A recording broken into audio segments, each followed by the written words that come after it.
یہ جو سوال اٹھا رہے ہیں بار بار کہ یہ پہلی بار ہوا، ان کے بارے میں آپ کی؟ میں سمجھتا ہوں کہ وہ اپنی رائے علمی میں بول رہے ہوں گے، واقفیت نہیں ہے ان کو، کبھی مکہ مسجد آئے نہیں شاید، میں سمجھتا ہوں اگر ہمیشہ وہ لوگ اگر اس بات کا یہاں پر آتے ہیں یا پھر علم رکھتے ہیں مکہ مسجد میں کیا ہو رہا ہے 12 ربیع الاول کو، شاید اگر ہوتا تو شاید واقفیت رکھتے تھے. میں سمجھتا ہوں ناواقفیت کی وجہ سے وہ اظہار کر رہے ہیں. اس کو بنیاد ڈالنے والے، اس خطبے کی بنیاد ڈالنے والی شخصیت کا نام امام محمد انوار اللہ فاروقی علیہ الرحمہ، جو جامعہ نظامیہ کے فاؤنڈر اینڈ ڈائریکٹر ہیں. مکۃ المکرمہ میں روایتوں میں آیا، کتابوں میں لکھا ہوا ہے کہ مکۃ المکرمہ میں لوگ جلوس کی شکل میں نبی کریم صلی اللہ علیہ وسلم کی ولادت کے دن جلوس کی شکل میں پرامن طریقے سے نبی کریم صلی اللہ علیہ وسلم کی ولادت کے مقام پر پہنچتے، جلوس کی شکل میں پہنچتے اور وہاں پر خطاب ہوتا، خطبہ دیا جاتا تھا، اور جلوس کی شکل میں لوگ پہنچ کر وہاں جائے ولادت، یعنی حضور نبی کریم صلی اللہ علیہ وسلم کی جہاں ولادت ہوئی ہے مکۃ المکرمہ میں، وہاں سب لوگ جمع ہو کر ایک جلوس کی شکل میں جاتے اور وہاں پر بیٹھتے، اور پھر کوئی مقرر کھڑے ہو کر، کوئی خطیب کھڑے ہو کر خطبہ وہاں پر ارشاد فرماتے. یہ سلسلہ اس وقت سے چلتا ہوا آ رہا ہے. تو حضرت امام انوار اللہ فاروقی رحمۃ اللہ علیہ نے جب یہ منظر کو دیکھا، سنا وہاں پر کہ ایسا ہوتا ہے وہاں پر، تو آپ نے بھی یہاں پر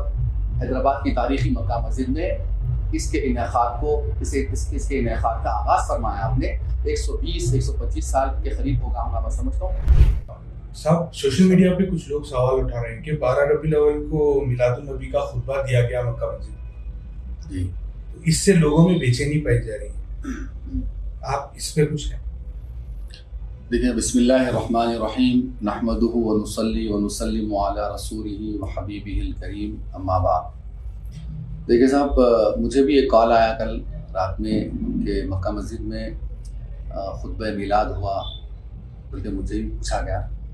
تو میں نے کہا کہ برابر ہوا خطبہ میلاد. تو یہ پہلی مرتبہ کیسا ہوا، سوال کیا گیا. تو میں نے کہا کہ پہلی مرتبہ نہیں، یہ برس ہا برس سے ہو رہا ہے، اور میرا پیریڈ دیکھیں گے آپ، تقریباً 9 سال سے میں خطبہ میلاد پڑھ رہا ہوں. اور مجھ سے پہلے حضرت علامہ عبداللہ قریشی صاحب علیہ رحمت و رضوان، جو خطیب مکہ مسجد تھے، انہوں نے اپنی پوری حیات میں تقریباً 35-38 سال انہوں مکہ مسجد کے خطیب رہے. بحیثیت خطیب ہر سال میلاد النبی کے موقع پر آپ نے خطبہ میلاد ارشاد فرمایا. اور آپ سے پہلے حضرت مولانا منیر الدین صاحب رحمۃ اللہ علیہ، جو جامعہ نظامیہ کے شیخ الحدیث تھے،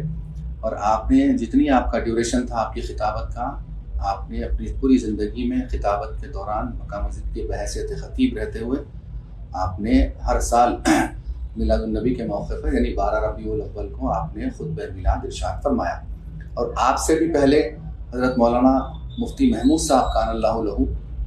اور آپ نے بھی اپنی پوری زندگی میں جتنے سال آپ نے مکہ مسجد میں خطابت انجام دیا ہے، آپ نے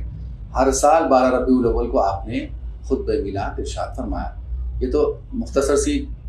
یعنی اب یہ دیکھ لیں گے آپ تو اس سے معلوم ہو رہا ہے کہ تقریباً 50-60 سال کی تو میں نے آپ کو بتا دیا، لیکن حقیقت میں اس کا آغاز جو ہوا ہے،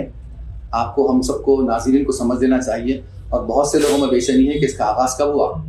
کبھی ناغا نہیں ہوا اس کا. اور سب سے پہلے اس کو مکہ مسجد میں، شہر حیدرآباد کی تاریخی مکہ مسجد میں، اس کو بنیاد ڈالنے والے، اس خطبے کی بنیاد ڈالنے والی شخصیت کا نام امام محمد انوار اللہ فاروقی علیہ الرحمہ، جو جامعہ نظامیہ کے فاؤنڈر اینڈ ڈائریکٹر ہیں. آپ نے اس خطبے کا آغاز فرمایا تقریباً کم و بیش 115-120 سال، چونکہ آپ کا وصال ہو گئی تقریباً 106-107 سال ہو چکا ہے، تو آپ نے اپنی حین حیات میں ہی اس کا آغاز فرمایا تھا. تو 115-120 سال سے زائد اس کا عرصہ ہو چکا ہے، اور بلا ناغا، کوئی سال ناغا کیے بغیر، میرے پاس اپنے پاس اوتھینٹک روایت ہے یہ، کہ بلا کسی ناغا کے الحمدللہ جب سے لے کر آج تک ہر سال 12 ربیع الاول کو اس کا انعقاد مکہ مسجد میں عمل میں آتا ہے. اور صبح 9 بجے یا 10 بجے جیسا وقت رہتا ہے وہ حساب سے خطبہ میلاد اس میں ارشاد فرمایا تھا. اور خطبہ میلاد دیکھیں گے آپ کہ یہ اس میں نبی کریم صلی اللہ علیہ وسلم کی ولادت کا تذکرہ کیا جاتا ہے، اور آپ کی ولادت سے پہلے کا جو ماحول تھا، اور جس وقت آپ کی ولادت ہوئی ہے، اور ولادت کے وقت اور ولادت کے فوری بعد کا جو ماحول تھا، اور خوشی کا جو عالم تھا، اللہ کی طرف سے جو خوشی کا ماحول بنایا گیا تھا، ملائکہ، فرشتے،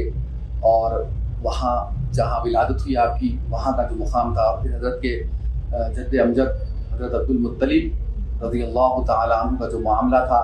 اور پھر وہاں پر حضرت بی بی آمنہ رضی اللہ عنہا جو آپ کی والدہ ہیں، ان کا ولادت سے پہلے کیا ماحول تھا، معاملہ تھا، ولادت کے فوری بعد، ولادت کے وقت، یہ پورا تذکرہ اس میں